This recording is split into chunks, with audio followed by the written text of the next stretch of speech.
સુરતમાં પથ્થરમારાની ઘટના પર સરકારના પ્રવક્તા મંત્રી ઋષિકેશ પટેલનું નિવેદન। રાજ્ય સરકારે સમગ્ર ઘટનાને ગંભીરતાથી લીધી છે। આખી રાત કોમ્બિંગની કામગીરી કરાઈ। કુલ 27 લોકોની અટકાયત કરાઈ છે। હાલ વિસ્તારમાં શાંતિનો માહોલ છે। રાજ્યમાં શાંતિ સુલેહ રહે તે માટે સરકાર કામ કરી રહી છે।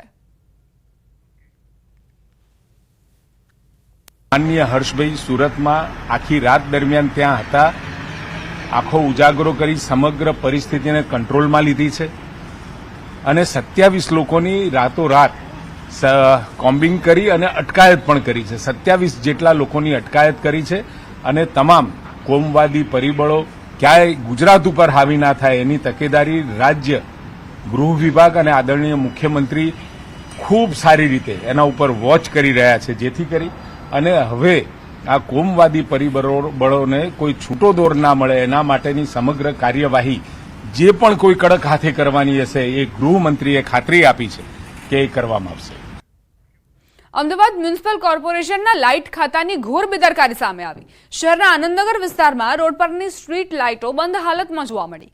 શહેરમાં ભૂતકાળમાં સ્ટ્રીટ લાઇટ બંધ હોવાથી અનેક વખત અકસ્માતના બનાવો સામે આવ્યા છે, છતાં પણ હજી અનેક સ્ટ્રીટ લાઇટો બંધ હાલતમાં જોવા મળી રહી છે।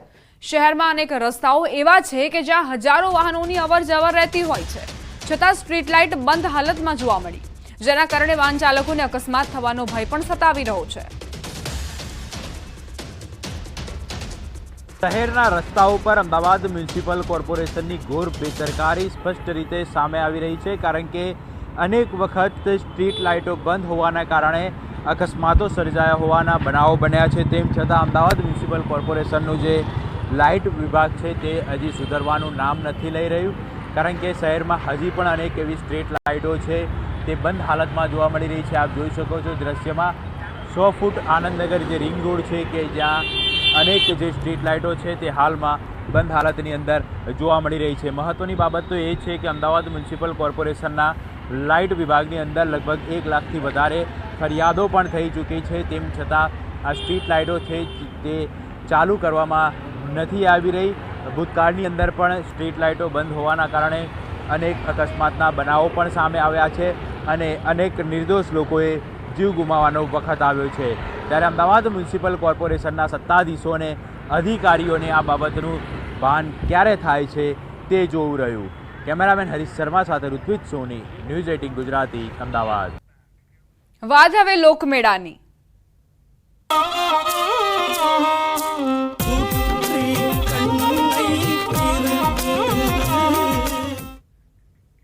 દ્વારકાના જામખંભાળિયામાં લોકમેળામાં માનવ મહેરામણ ઉમટ્યું છે। લોકમેળાના આકાશી દ્રશ્યો સામે આવ્યા। શ્રીરેશ્વર મહાદેવના પટાંગણમાં આયોજિત મેળામાં ઋષિ પાંચમ પર જનમેદની ઉમટી। મિની તરણેતર ગણાતા આ મેળામાં આસપાસના જિલ્લામાંથી પણ લોકો આવતા હોય છે। લાખોની સંખ્યામાં લોકો લોકમેળાનો આનંદ લે છે। કોઈ અનિચ્છનીય ઘટના ન બને તે માટે ચુસ્ત પોલીસ બંદોબસ્ત ગોઠવાયો। મેળામાં સીસીટીવીથી સતત મોનિટરિંગ કરાઈ રહ્યું છે। 9 સપ્ટેમ્બર સુધી આ લોકમેળાનું આયોજન કરાયું છે। દર વર્ષે સીણુ તળાવનો પાંચમના 3-4 દિવસનો મેળો થાય છે। આ વખતે પણ યોજાણો છે ને બહુ સરસ મેળો થાય છે। અહીંયા ખાસ સારી એવી સુવિધા પણ છે અને અમને બહુ મજા આવે છે। અહીંયા બારગામથી પણ ઘણા લોકો મેળાનો લાભ લેવા આવે છે અને અહીંયા જેમ આપણે તરણેતરનો મેળો છે એવો જ સરસ, એટલો જ સરસ મેળો અહીંયા થાય છે અને એકદમ આનંદ આવે છે।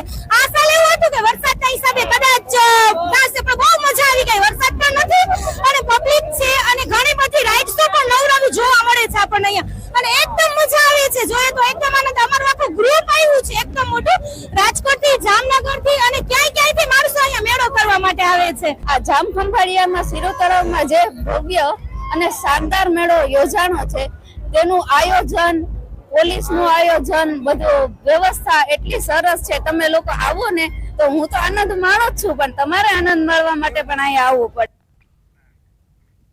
હવે આગળ વાત કરીશું ભાદરવી પૂનમના મેળાના આયોજન વિશે।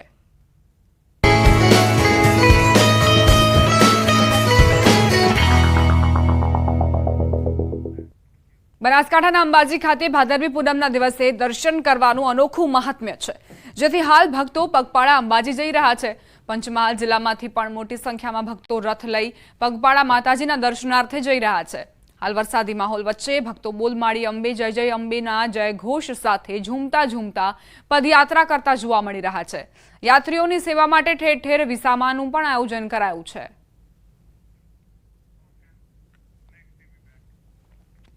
અંબાજી ભાદરવી પૂનમના મેળાને હવે ગણતરીના દિવસો બાકી છે.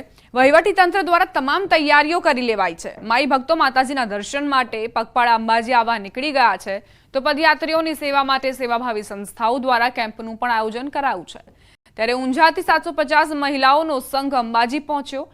સામા પાંચમના નિમિત્તે એક દિવસના ધાર્મિક પ્રવાસે મહિલાઓનો સંઘ નીકળ્યો. આ સંઘ દ્વારા અંબાજી મંદિરે ધજા ચડાવાઈ. ભાદરવી પૂનમે ભારે ભીડ રહેતી હોવાથી 750 મહિલાઓએ મેળા પૂર્વે માતાજીના દર્શનનો લાભ લીધો. સ્વૈચ્છિક સંસ્થા આરકે ફાઉન્ડેશન દ્વારા તમામ ખર્ચ કરવાનો નિર્ણય કરાયો છે.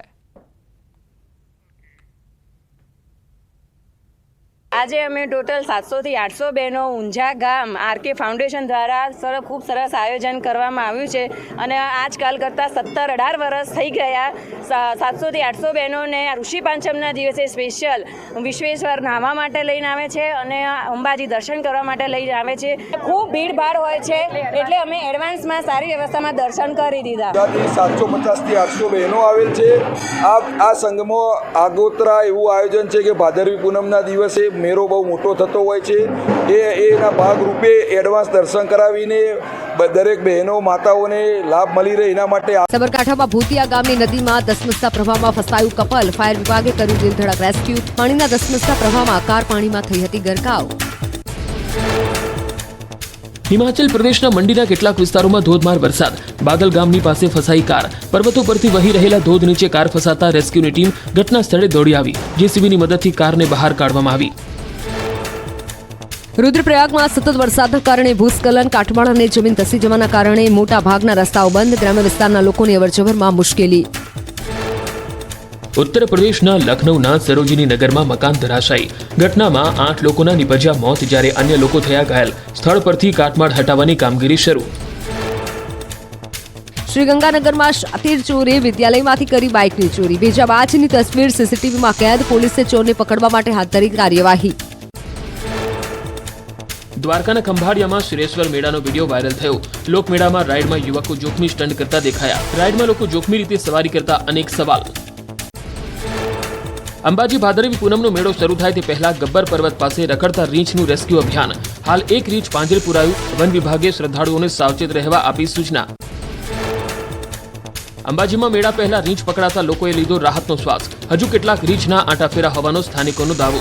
જો કે મોડી રાત્રે રીંછ પકડાતા ગબ્બર પર જતા યાત્રીઓની અવરજવર યથાવત. મહીસાગરના કડાણા ડેમના ઉપરવાસમાં વરસાદ. ભારે વરસાદથી ડેમમાં 75,000 ક્યુસેક પાણીની આવક નોંધાઈ. ડેમમાંથી મહી નદીમાં પાણી છોડાતા નદી તોફાની બની. જિલ્લાના 106 ગામોને નદી કિનારા નજીક ન જવા સૂચના અપાઈ. મહીસાગરમાં જામ્યો વરસાદી માહોલ. લુણાવાડામાં વરસાદી ઝાપટાથી રસ્તા જળમગ્ન. દરકોલી દરવાજા, હાટડિયા બજાર, અસ્થાના બજારમાં રસ્તા પર પાણી ભરાતા રાહદારીઓની સમસ્યા વધી. અમરેલીના ખાંભાગીર પંથકમાં વરસાદી માહોલ. ખાંભાગીરના કંટાળા, ચક્રાવા, ધુંધાવાણા સહિતના ગામોમાં વરસાદ જામ્યો. ચક્રાવા ગામના રસ્તા પર વરસાદી પાણી ફરી વળ્યા. ગીરના ગામડાઓમાં વરસાદથી ખેડૂતોમાં ખુશી. અરવલ્લીના ભિલોડામાં ધોધમાર વરસાદ. ભારે વરસાદ વરસતા ઇન્દ્રાસી નદીમાં પાણીનો પ્રવાહ વહેતો થયો. 2 દિવસના વિરામ બાદ ફરી વરસાદ વરસતા નદી બે કાંઠે વહેતી થઈ. અરવલ્લીના મોડાસામાં વરસાદી માહોલ. શહેરમાં ધીમી ધારે વરસાદ વરસ્યો. શહેરના ડીપ વિસ્તાર, 4 રસ્તા વિસ્તાર, કોલેજ રોડ પર વરસાદ. અરવલ્લીમાં માલપુરના અણિયોરમાં જામ્યો વરસાદ. ભારે પવન સાથે વરસાદી ઝાપટાથી રસ્તા પાણી થયા. રસ્તા પર પાણી ભરાતા લોકોને હાલાકી. ખેડા જિલ્લાના કઠલાલ શહેરમાં વરસાદી માહોલ. ધોધમાર વરસાદી ઝાપટા સાથે શહેરમાં છવાયો વરસાદી માહોલ. ભારે ઉકળાટ અને બફારા વચ્ચે વાતાવરણમાં ઠંડક પ્રસરી. પંચમહાલના મોરવા હડફના મોરા પંથકમાં વરસાદી માહોલ. હળવા ભારે ઝાપટા સાથે વરસ્યો વરસાદ. ગોધરા સહિતના વિસ્તારોમાં વરસાદી ઝાપટા પડ્યા. દાહોદમાં 2 દિવસના વિરામ બાદ ફરી જામ્યો વરસાદી માહોલ. લીંબડી, ઝાલોદ, દાહોદ સહિત આસપાસના પંથકમાં વરસાદ. વરસાદને પગલે વાતાવરણમાં ઠંડક પ્રસરી. રાજસ્થાનના જયપુરમાં ભારે વરસાદ. સતત વરસી રહેલા વરસાદથી નીચાણવાળા વિસ્તારોમાં જળભરાવની સ્થિતિ સર્જાઈ. રસ્તા પર વરસાદી પાણી ભરાતા વાહન ચાલકોને થઈ હાલાકી. આંધ્રપ્રદેશમાં મેઘાએ રૌદ્ર સવારી કરી ભારે વરસાદના કારણે પ્રકાશમ બેરેજના જળસ્તરમાં થયો વધારો. સતત વધી રહેલી જળસપાટીને લઈને પ્રથમ વખત ચેતવણી જાહેર કરાઈ. નદી કિનારાના વિસ્તારોમાં લોકોને સતર્ક રહેવા માટે કરાઈ અપીલ. અરવલ્લીના ભિલોડામાં વરસાદ. શામળાજી, ખલવાડ, ભવનાથ, લીલીછા, માકરોડામાં વરસ્યો વરસાદ. વરસાદી ઝાપટાથી રસ્તા પાણી થયા. Bhiloda bus stand state bank વિસ્તારમાં વરસાદી પાણી ભરાયા. હાઈવે પર પાણી વહેતા થતા વાહન ચાલકોને થઈ હાલાકી. દુકાનોની આગળ પણ પાણી ભરાતા વધી વેપારીઓની સમસ્યા. મહેસાણાનો ધરોઈ ડેમ 69.40% ભરાયો. ઉત્તર ગુજરાતની જીવાદોરી સમાન ધરોઈ ડેમમાં થઈ રહી છે પાણીની આવક. ધરોઈ ડેમમાં 4028 ક્યુસેક પાણીની આવક. રાજસ્થાનના અજમેરમાં ભારે વરસાદ બાદ જળબંબાકારની સ્થિતિ. ભારે વરસાદને કારણે વધી લોકોની સમસ્યા. રસ્તા પર પાણી ભરાતા વાહન ચાલકોને થઈ રહી છે હાલાકી. રાજસ્થાનના દેવગઢમાં કુદરતી કહેર. વરસાદે ધોધમાર બેટિંગ કરતા ઘરોમાં ઘૂસ્યા પાણી. વિજયપુરા પંચાયતના 4 થી 5 ગામો ડૂબ્યા. ટોંક જિલ્લામાં સતત વરસાદ શરૂ. બિસલપુર ડેમમાંથી બનાસ નદીમાં છોડવામાં આવી રહ્યું છે પાણી. બિસલપુર ડેમના ગેટ ખોલી 48,000 ક્યુસેક છોડાયું પાણી. આંધ્રપ્રદેશના કેટલાક વિસ્તારમાં ચોમાસું આફત બની ગયું. રસ્તા પર નદીઓ વહેતી થઈ. અનેક વિસ્તાર થયા જળમગ્ન. અનેક લોકો ઘર વિહોણા થયા. સુરક્ષાની ટીમ સતત ખડે પગે. દેશમાં વધુ એક વાવાઝોડાનો ખતરો. 2 દિવસ અત્યંત ભારે વરસાદની આગાહી. બંગાળની ખાડીમાં સાયક્લોનિક સર્ક્યુલેશન સક્રિય. આંધ્રપ્રદેશમાં અતિ ભારે વરસાદનું એલર્ટ. દરિયાકાંઠાના આંધ્રપ્રદેશ અને યાનમમાં સૌથી વધુ વરસાદ થવાની સંભાવના. આજે અને આવતીકાલ માટે ભારે પવન સાથે ધોધમાર વરસાદનું એલર્ટ. દ્વારકાના ખંભાળિયાના ગ્રામ્ય વિસ્તારમાં ફરી વરસ્યો વરસાદ. અસહ્ય બફારા બાદ વરસાદી ઝાપટા પડ્યા. ફોર્ટ લાલુકા, લાલપરડા સહિતના ગામોમાં વરસાદ. રાજ્યમાં 5 દિવસ રહેશે વરસાદી માહોલ. રાજ્યમાં ઉત્તર અને મધ્ય ગુજરાતના કેટલાક જિલ્લાઓમાં ભારે વરસાદ રહી શકે. એક સાયક્લોનિક સર્ક્યુલેશન સિસ્ટમ રાજસ્થાન તરફ બનતા વરસાદી માહોલ રહેશે. ચીન તરફથી પ્રચંડ સિસ્ટમના લીધે રાજ્યમાં રહેશે વરસાદ. બંગાળના ઉપસાગરમાં ભારે હલચલ જોવા મળશે. વાવાઝોડાના કારણે ભારે પવન ફૂંકાશે. વરસાદને લઈને અંબાલાલ પટેલની આગાહી. હવામાન નિષ્ણાત અંબાલાલ પટેલે કરી મોટી આગાહી. વરસાદની મજબૂત સિસ્ટમ બની રહી છે. સિસ્ટમ મધ્યપ્રદેશ સુધી આગળ વધશે. 12 સપ્ટેમ્બર બાદ પણ ધોધમાર વરસાદ પડી શકે. ચંદ્ર કાળા વાદળોમાં ઢંકાશે તો હલચલ વધશે. અંબાલાલ પટેલે કરી આગાહી.